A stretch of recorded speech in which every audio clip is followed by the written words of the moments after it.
నమస్తే, welcome to Telugu రాజ్యం. ప్రస్తుతం మనతో పాటు ఉన్నారు ఆర్టీఐ మాజీ commissioner jurist doctor P Vijaya Babu గారు ఉన్నారు. సార్ నమస్తే. నమస్తే విజయబాబు గారు, ఇప్పుడు నిన్న వైసీపీ నాయకులు, రాజమండ్రి మాజీ ఎంపీ ఉండవల్లి అరుణ్ కుమార్ గారిని కలిశారు.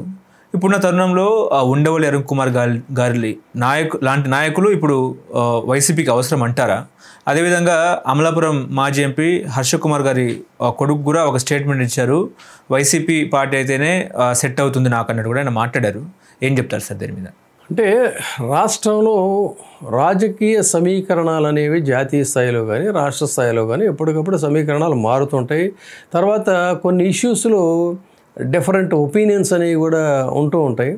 డిఫరెంట్ ఒపీనియన్స్ మనకి వ్యక్తిగతంగా ఉన్నప్పటికీ కూడా సామాజిక ప్రయోజనాల దృష్ట్యా కొన్ని శక్తుల యొక్క పునరేకీకరణ అనేటువంటిది అనివార్యంగా జరగాలి. ఫర్ ఎగ్జాంపుల్ ఉండవల్లి అరుణ్ కుమార్ గారిని తీసుకుందాం. ఉండవల్లి అరుణ్ కుమార్ అనేటువంటి ఆయన మన వైఎస్ రాజశేఖర రెడ్డి గారికి అత్యంత అభిమాన పాత్రుడు. ఆయన్ని విశేషంగా ఈ రోజుకి అభిమానిస్తాడు. ఈయన్ని కూడా చాలా ప్రేమపూర్వకంగా ఆత్మీయంగా చూసుకునేవాడు. అయితే జగన్మోహన్ రెడ్డి గారి పట్ల మరి కారణాలు మనకు తెలియదు, కానీ ఆయనకి ఇష్టం లేదు. ఇష్టం లేకపోవడం వల్ల ఏంటంటే ఆయన కొంత దూరంగా జరిగాడు. కానీ ఎప్పుడు ఇష్యూస్ బేస్డ్గా ఆయన విమర్శలు చేశాడు తప్ప వ్యక్తిగతంగా అయితే ఎప్పుడు ఆయన్ని విమర్శించలేదు. సో ఆ గౌరవం, ఆ హోందాతనం అది మెయింటైన్ చేశాడు. అదేవిధంగా హర్ష కుమార్ విషయానికి వస్తే కూడా హర్ష కుమార్ కూడా కాంగ్రెస్ పార్టీకి ఆ రోజున రాజశేఖర రెడ్డి గారికి అత్యంత విధేయుడిగా ఉండేవాడు.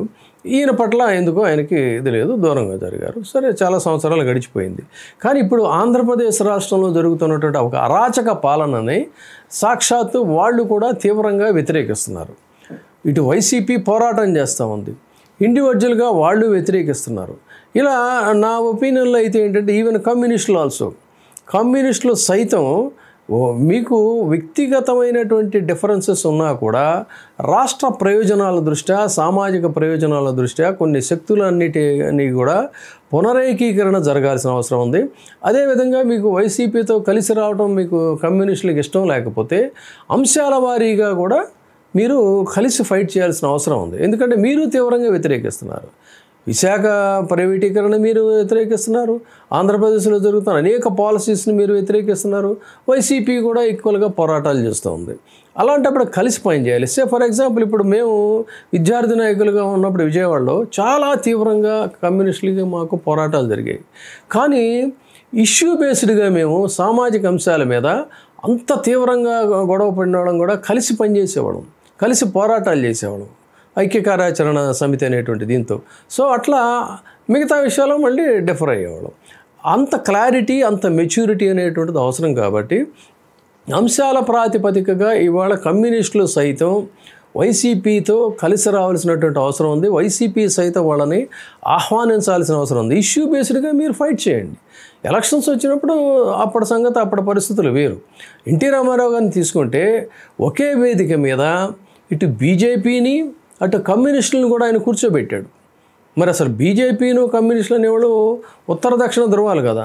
కానీ వాళ్ళు ఏంటి, ఆ రోజున ఉన్న కాంగ్రెస్ పార్టీ మీద వాళ్ళు చేసే పోరాటానికి అంశాల వారీగా వీళ్ళు ఈ శక్తులన్నీ కూడా కలిసి పోరాటం చేసే క్రమంలో రామారావు గారి పిలుపుకి వాళ్ళు కలిసి వచ్చారంటే అది పాలిటిక్స్. అంటే రాజకీయ చతురత అనేటువంటిది, రాజకీయ పరిణత అనేటువంటిది అక్కడ ఉంటుంది. సో ఈ రోజున అరుణ్ కుమార్ గారు కానీ, లేదన్నట్లయితే హర్షవర్ధన్ కానీ, ఇంకా ఇతరత్ర ఇలాంటి శక్తులన్నీ కూడా వాళ్ళంతా కూడా శక్తివంతులు. కానీ విడివిడిగా వాళ్ళు ఏమీ చేయలేరు. కలివిడిగా అయితే ఖచ్చితంగా అచీవ్ చేయగలుగుతారు. అందుకని ఈ శక్తులన్నీ కూడా ఇవాళ కలిసి రావాల్సిన అవసరం ఉంది. మీకు ఏ డిఫరెన్సెస్ ఉన్నా డిఫరెన్సెస్ పక్కన పెట్టి డెఫినెట్గా ఇప్పుడు మనకి మీకు ఒకవేళ జగన్మోహన్ రెడ్డి గారే అంటేనే పడదు అనుకుందాం. అంతకు మించి పడనటువంటి వ్యక్తి ఎవరు అన్నప్పుడు ఇమీడియట్గా చంద్రబాబు నాయుడు గారి పేరే వాళ్ళు చెప్తున్నారు, విమర్శిస్తున్నారు కూడా. అలాంటప్పుడు ఏం చేయాలంటే అంశాల వారీగా కానీ లేకపోతే మరో రకంగా కానీ సర్దుబాటు చేసుకొని కానీ కలిసి పనిచేయాల్సిన అవసరం ఉంది. కాబట్టి it is right time to get United అనేది నా ఒపీనియన్. అంటే అరుణ్ కుమార్ గారి సలహాలు వైసీపీకి అవసరమా ఇప్పుడున్న తరుణంలో? డెఫినెట్గా. ఎందుకు కాదు, ఇప్పుడు తను కూడా ఒక పార్లమెంటేరియను, మాజీ పార్లమెంటేరియను, తర్వాత తనకంటూ ఒక ప్రత్యేకమైనటువంటి గుర్తింపు ఉన్న నాయకుడు, యూత్ కాంగ్రెస్ నుంచి రాజకీయాల్లో చాలా క్రియాశీలకంగా ఉన్న వ్యక్తి, అనేక ఇష్యూస్ మీద పోరాటాలు చేసినటువంటి ఉద్యమకారుడు. కాబట్టి డెఫినెట్గా వాళ్ళ అవసరం అనేది ఉంటుంది. అదేవిధంగా ఉండవల్లి అరుణ్ కుమార్ వన్ మ్యాన్ ఆర్మీగా ఆయన ఒక పెద్ద కార్పొరేట్ శక్తులతో ఎలా పోరాటం చేశాడు అనేది కూడా మనం చూసాం. అండ్ మోరోవర్ తను మంచి పార్లమెంటేరియన్, మంచి స్పీకరు, ఈ లక్షణాలన్నీ ఆయనకి పుష్కలంగా ఉన్నాయి.